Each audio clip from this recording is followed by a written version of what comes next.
Assalamualaikum warahmatullahi wabarakatuh. Kami dari kelompok 1 akan menjelaskan tentang pendapat kami mengenai Undang-Undang Cipta Kerja. Perkenalkan, nama saya Nevalda Aurora Maharani. Omnibus Law merupakan gagasan Presiden Joko Widodo untuk mengatasi permasalahan rumitnya perizinan dan tumpang tindihnya peraturan yang bisa menghambat investasi. Omnibus Law tersebut dibuat dalam bentuk undang-undang yang pembentukannya berdasarkan ketentuan pembuatan peraturan perundang-undangan. Omnibus Law yang akan dibuat ada 3, yaitu Cipta Lapangan Kerja, Perpajakan, Pemberdayaan Masyarakat. Undang-undang Omnibus Law tersebut akan menggantikan sebagian atau seluruhnya dari undang-undang yang saat ini telah ada dan terkait dengan klaster dari undang-undang Omnibus Law tersebut. Kendala yang dihadapi dalam pembentukan Undang-Undang Omnibus Law adalah masih belum pahamnya anggota DPR dalam menyusun Undang-Undang Omnibus Law, sehingga perlu adanya perhatian khusus dan padatnya agenda dari para anggota DPR dapat menjadi faktor penghambat lambannya pembentukan Undang-Undang Omnibus Law. DPR pada saat rapat paripurna ke-8 masa persidangan 2 tahun sidang 2019-2020 menetapkan program legislasi nasional rancangan undang-undang prioritas tahun 2020. Salah satunya rancangan undang-undang Cipta Lapangan Kerja yang bersifat Omnibus Law. Nomenklatur RUU Cipta Lapangan Kerja kemudian berubah menjadi RUU Cipta Kerja. RUU Cipta Kerja sudah diserahkan oleh pemerintah kepada DPR pada 12 Februari 2020 melalui Surat Presiden nomor 6 tertanggal 7 Februari 2020 mengenai penyampaian RUU Cipta Kerja beserta dengan naskah akademiknya. Rencana untuk menerbitkan RUU Cipta Kerja sebagai suatu kebijakan hukum menjadi perhatian publik karena Omnibus Law belum dikenal dengan sistem hukum Indonesia. Ada resentralisasi kewenangan di pemerintah pusat, berpengaruh pada hak tenaga kerja, serta keberpihakan pada investor. Selain itu, pembuatan RUU Cipta Kerja dengan konsep Omnibus Law mempunyai indikasi karena tidak melibatkan masyarakat pada tahap penyusunan oleh pemerintah yang bersifatnya tertutup. Ketua Koordinator Advokasi BPJS mengatakan peran masyarakat penting untuk memastikan produk RUU Cipta Kerja tidak bertentangan dengan konstitusi tetapi tidak terakomodasi. Selain itu, Komisi untuk Orang Hilang dan Korban Tindak Kekerasan menilai pemerintah menutupi informasi terkait Omnibus Law RUU Cipta Kerja karena pemerintah menyatakan informasi bersifat rahasia mengenai draft RUU Cipta Kerja. Ini bertentangan dengan Undang-Undang Nomor 14 Tahun 2008 tentang keterbukaan informasi publik dan asas keterbukaan sebagaimana diatur dalam Undang-Undang Nomor 12 Tahun 2011 tentang pembentukan peraturan perundang-undangan sebagaimana telah diubah dengan Undang-Undang Nomor 15 Tahun 2019. Beberapa hal tersebut menunjukkan ada dinamika dalam pembentukan RUU Cipta Kerja baik secara formal maupun material. Atas dasar itu, tulisan ini mengkaji politik hukum formal dan politik hukum material dalam pembentukan RUU Cipta Kerja. Politik hukum formal RUU Cipta Kerja terdiri atas politik hukum formal dan material. Politik hukum formal dilihat dari proses terbentuknya suatu legal policy.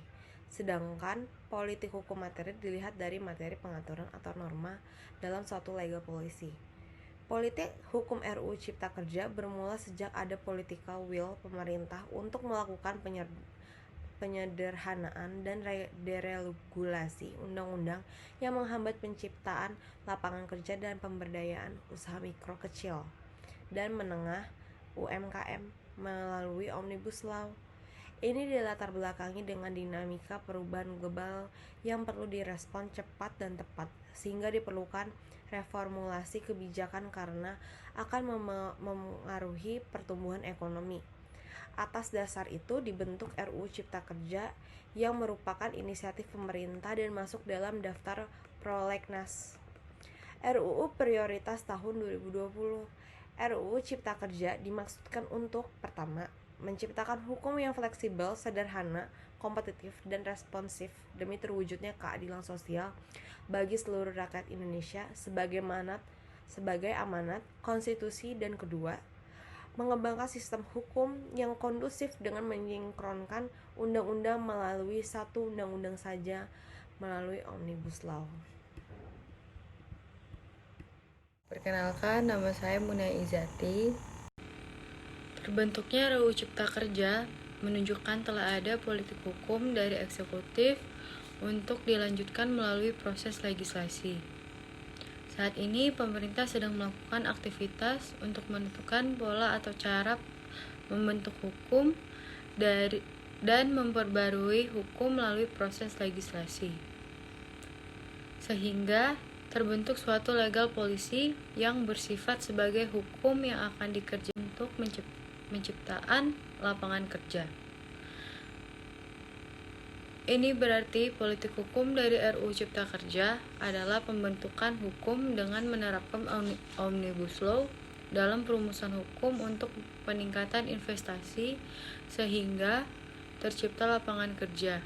Adapun arah politik hukum RUU Cipta Kerja yaitu pembentukan hukumnya dengan mengadopsi konsep Omnibus Law untuk simplifikasi regulasi dengan pemangkasan, penyederhanaan, dan deregulasi peraturan perundang-undangan yang terkait dengan cipta kerja. Selamat malam, perkenalkan saya Wisnu Saputra, NIM saya 01017000496. Di sini saya mau menjelaskan tugas kelompok dari kelas Tomit Widarmo selaku dosen teknik penyusunan perundang-undangan. Langsung saja, secara material politik hukum RUU Cipta Kerja berkaitan dengan isi kebijakan sebagai dasar pembenaran bagi perbuatan pemerintah dalam menetapkan ius constitutum berupa RUU Cipta Kerja. Berdasarkan konsiderasi menimbang, dasar pembenaran dari RUU Cipta Kerja yaitu 1. Negara perlu melakukan berbagai upaya pemerintah untuk memenuhi hak warga negara atas pekerjaan dan penghidupan yang layak melalui Cipta Kerja untuk mewujudkan masyarakat yang sejahtera, adil, dan makmur. 2. Penyerapan tenaga kerja Indonesia melalui Cipta Kerja di tengah persaingan yang semakin kompetitif dan tuntutan globalisasi ekonomi. 3. Penyesuaian berbagai aspek pengaturan untuk mendukung Cipta Kerja. Dan 4. Pengaturan yang berhubungan dengan kemudahan dan perlindungan UMKM, peningkatan ekosistem investasi, percepatan proyek serius strategis nasional, dan perlindungan pekerja tersebar di berbagai undang-undang sektoral yang saat ini tidak memenuhi kebutuhan hukum untuk percepatan cipta kerja, sehingga perlu dilakukan perubahan melalui pembentukan undang-undang dengan menggunakan metode Omnibus Law. Keempat hal tersebut menunjukkan bahwa RUU Cipta Kerja secara filosofis ingin memajukan kesejahteraan umum dan mewujudkan keadilan sosial bagi seluruh rakyat Indonesia. Kondisi perekonomian nasional yang dipengaruhi oleh globalisasi ekonomi serta penyerapan aspek yuridis berupa pengaturan yang masih tersebar di beberapa undang-undang sektoral serta penerapan Omnibus Law merupakan landasan yuridis RUU Cipta Kerja. Selain itu, RUU Cipta Kerja secara materi muatan terdapat beberapa isu krusial. Salah satunya penguatan kewenangan pusat. Ini berkaitan dengan penataan kewenangan dalam rangka pemangkasan birokrasi untuk perizinan yang berdampak pada penarikan sejumlah kewenangan pemerintah dari daerah ke pemerintah pusat. Resentralisasi kewenangan ini menurut Johermansyah Johan berseberangan dengan desentralisasi yang sudah diterapkan sejak era reformasi. Sumber Kompas 18 Februari 2020. Adapun sejumlah kewenangan pemerintah daerah tersebut antara lain: pertama, pasal 166 angka 3 RUU Cipta Kerja mengubah ketentuan pasal 251 ayat 1 dan ayat 2 Undang-Undang Nomor 23 Tahun 2014 tentang pemerintah daerah sebagaimana telah diganti terakhir dengan Undang-Undang Nomor 9 Tahun 2015 atau juga Undang-Undang Pemerintah Daerah. Ketentuan dalam RUU Cipta Kerja tersebut menyatakan peraturan daerah provinsi dan peraturan gubernur atau peraturan daerah pemerintah provinsi atau kota, kabupaten dan kota, dan peraturan bupati atau wali kota dapat dibatalkan, yaitu dicabut dan dinyatakan tidak berlaku dengan peraturan presiden. Hal ini bertentangan dengan mekanisme hukum secara beracara karena yang bisa membatalkan peraturan daerah adalah Mahkamah Agung. Kedua, pasal 23 angka 23 RUU Cipta Kerja mengubah ketentuan pasal 63 nomor 32 tahun 2009 tentang perlindungan dan pengelolaan lingkungan hidup, sehingga pemerintah provinsi dan pemerintah kabupaten atau kota tidak lagi mempunyai tugas dan kewenangan dalam perlindungan dan pengelolaan lingkungan hidup itu sendiri.